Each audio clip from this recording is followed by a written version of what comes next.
Assalamualaikum warahmatullahi wabarakatuh. Halo anak-anak hebat, bagaimana kabar kalian hari ini? Semoga anak-anak dalam keadaan sehat dan semangat dalam belajar.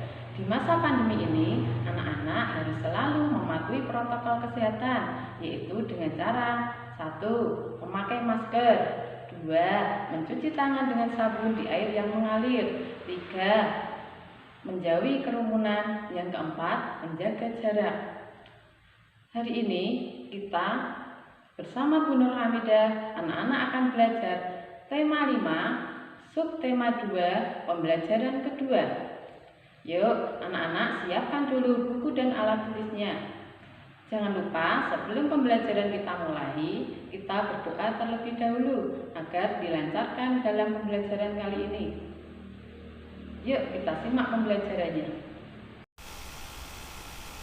Anak-anak hebat, hari ini kita akan belajar tema 5 mengenai ekosistem, subtema 2 hubungan antar makhluk hidup dalam ekosistem, pembelajaran kedua. Kompetensi dasar yang akan kita pelajari yaitu muatan IPA KD 3.5, menganalisis hubungan antar komponen ekosistem dan jaring-jaring makanan di lingkungan sekitar. KD 4.5, membuat karya tentang konsep jaring-jaring makanan dalam suatu ekosistem. Muatan bahasa Indonesia KD 3.7, menguraikan konsep-konsep yang saling berkaitan pada teks non-fiksi. KD 4.7, menyajikan konsep-konsep yang saling berkaitan pada teks non-fiksi ke dalam tulisan dengan bahasa sendiri. Muatan SPDP KD 3.3, memahami properti tari daerah. KD 4.3, meragakan penggunaan properti tari daerah.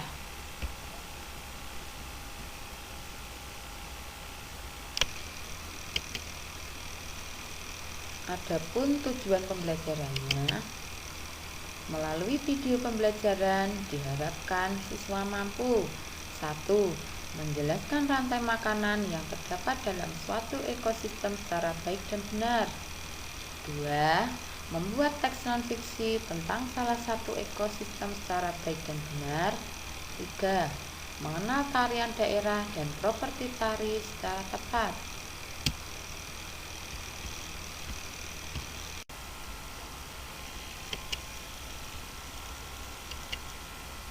Apakah anak-anak sudah sarapan pagi ini?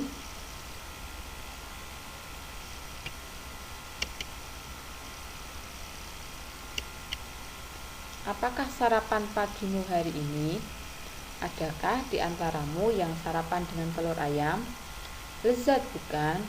Salah satu manfaat sarapan adalah memberikan energi bagimu untuk beraktivitas pada hari itu. Telur merupakan salah satu makanan protein yang berguna bagi kesehatan tubuhmu. Tahukah kamu berasal dari manakah telur yang kamu makan saat sarapan? Dari manakah kita mendapatkan telur ayam?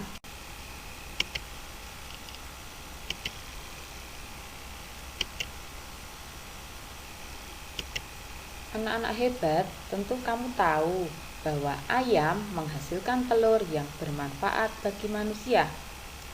Ketika kita memakan telur ayam saat sarapan, kita mendapatkan energi dari telur ayam tersebut. Lalu, dari manakah ayam mendapatkan energi untuk menghasilkan telur?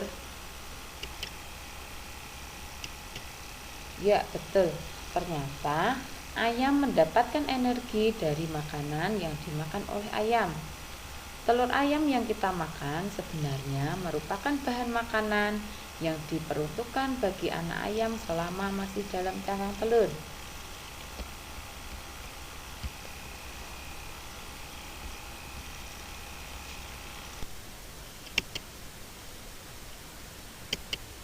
Anak-anak hebat, sekarang coba perhatikan gambar rantai makanan berikut. Jelaskan mengenai rantai makanan yang terjadi pada ekosistem sawah. Rantai makanan yang terjadi pada ekosistem sawah yang pertama, padi. Padi merupakan produsen karena dapat menghasilkan makanan sendiri. Setiap produsen akan dimakan oleh konsumen tingkat 1, yaitu tikus. 2. Tikus. Tikus menjadi konsumen tingkat 1 karena tikus merupakan hewan omnivora yang juga memakan padi untuk memperoleh energi. Sebagai konsumen tingkat 1, tikus akan dimakan oleh konsumen tingkat 2, yaitu ular. 3. Ular. Ular menjadi konsumen tingkat 2 karena ular merupakan hewan karnivora yang memakan tikus untuk mempertahankan hidupnya. Sebagai konsumen tingkat 2, ular akan dimakan oleh konsumen tingkat 3, yaitu burung elang. 4. Burung elang. Burung elang menjadi konsumen tingkat 3 karena ular merupakan hewan karnivora yang mendapatkan energi dengan memakan ular. Sebagai konsumen tingkat 3, burung elang akan mati. Bangkai burung elang akan diurai oleh mikroorganisme seperti jamur. 5. Jamur. Jamur menjadi pengurai karena jamur berperan dalam mengurai konsumen tingkat 3 untuk berkembang biak. Hasil penguraian yang terdiri dari zat-zat tertentu yang kemudian akan masuk ke dalam tanah dan dimanfaatkan oleh tumbuhan sebagai sumber makanan.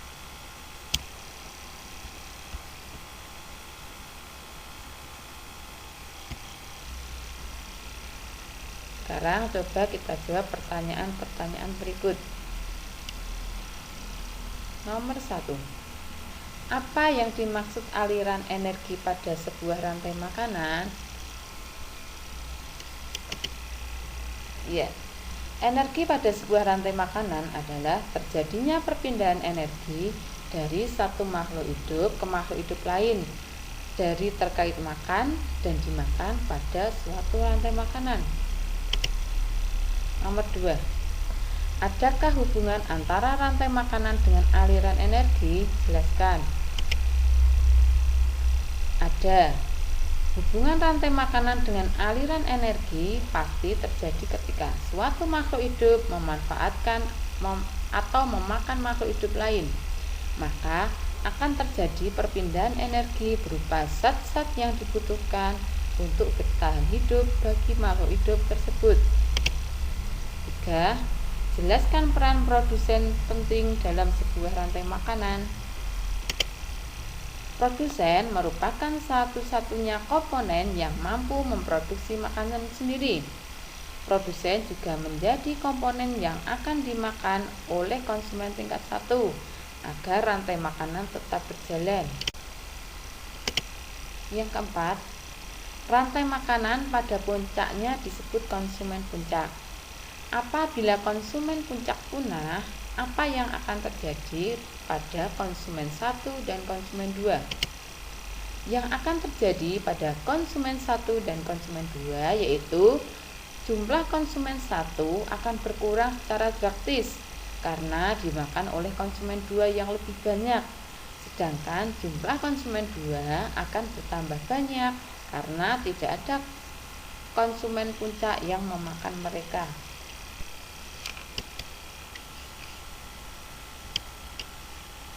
Anak-anak hebat, sekarang perhatikan dialog antara Benny dan Udin.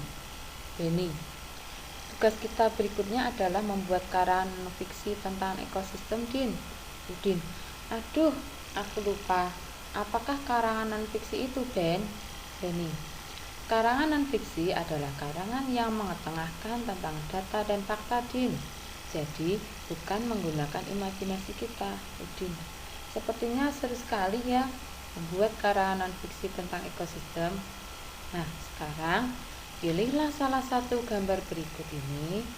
Buatlah sebuah karangan fiksi tentang rantai makanan dengan menggunakan salah satu hewan dalam gambar tersebut. Gunakan kalimatmu sendiri dengan bahasa Indonesia yang baik dan benar.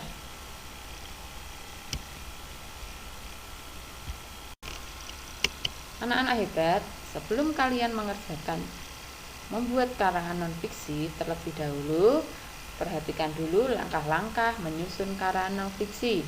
Yang pertama, menentukan tema. Pada umumnya, topik atau tema karangan non-fiksi merupakan judul karangan itu sendiri.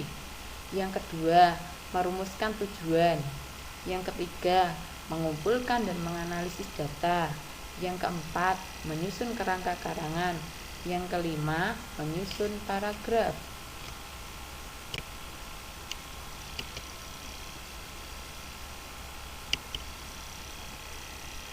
Keberadaan ekosistem juga dijadikan sebagai inspirasi dalam berkarya, seperti yang terdapat dalam beberapa tari daerah. Hasil panen yang diperoleh dari ekosistem sawah atau ladang dituangkan menjadi karya tari yang indah dan menarik. Beberapa tarian daerah juga menjadikan tindak tanduk hewan dalam sebuah ekosistem sebagai inspirasi tarian mereka. Anak-anak hebat, berikut ini contoh tari daerah yang mengetengahkan tentang berkah Tuhan lewat ekosistem di sekitar. Tarian yang pertama, tari tradisional Caping Ancak yang berasal dari Lamongan, Jawa Timur. Tari ini menceritakan tentang kehidupan petani. Tari ini menggambarkan para petani yang sedang bekerja mulai dari menanam, merawat, hingga memanen padi. Seperti petani sebenarnya, para petani juga mengenakan caping. Caping merupakan penutup kepala yang biasa dikenakan petani saat bekerja di sawah. Caping berbentuk kerucut terbuat dari anyaman bambu.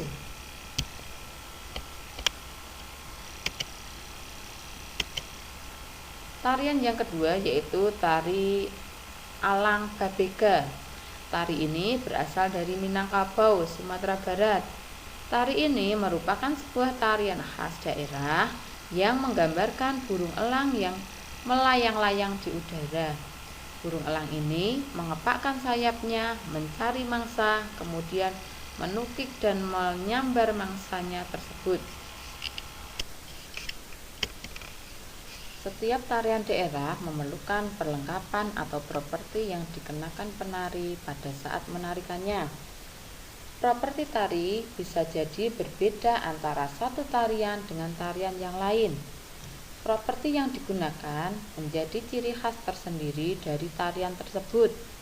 Bahkan, beberapa properti tari dijadikan sebagai nama bagi tarian tersebut. Misal, payung yang digunakan dalam tari payung, atau caping yang digunakan dalam tari Caping Ancak. Berikut ini adalah beberapa nama tarian beserta propertinya. Tari payung, properti tarinya payung. Tari Caping Ancak, properti tarinya caping. Tari piring, properti tarinya piring atau mangkuk. Tari topeng, properti tarinya topeng. Tari kuda lumping, properti tarinya kuda kepang. Tari kipas, properti tarinya kipas. Tari lilin, properti tarinya lilin. Dan masih banyak lagi nama tarian daerah serta propertinya yang bisa kamu pelajari.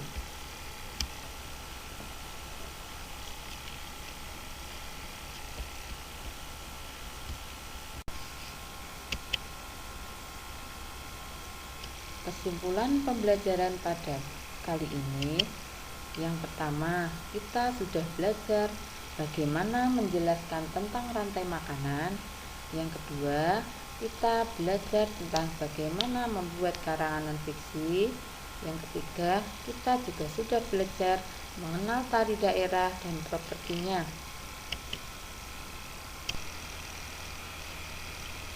Demikian video pembelajaran kali ini.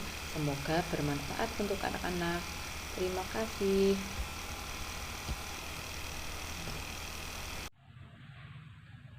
Demikian video pembelajaran kali ini, semoga bermanfaat untuk anak-anak.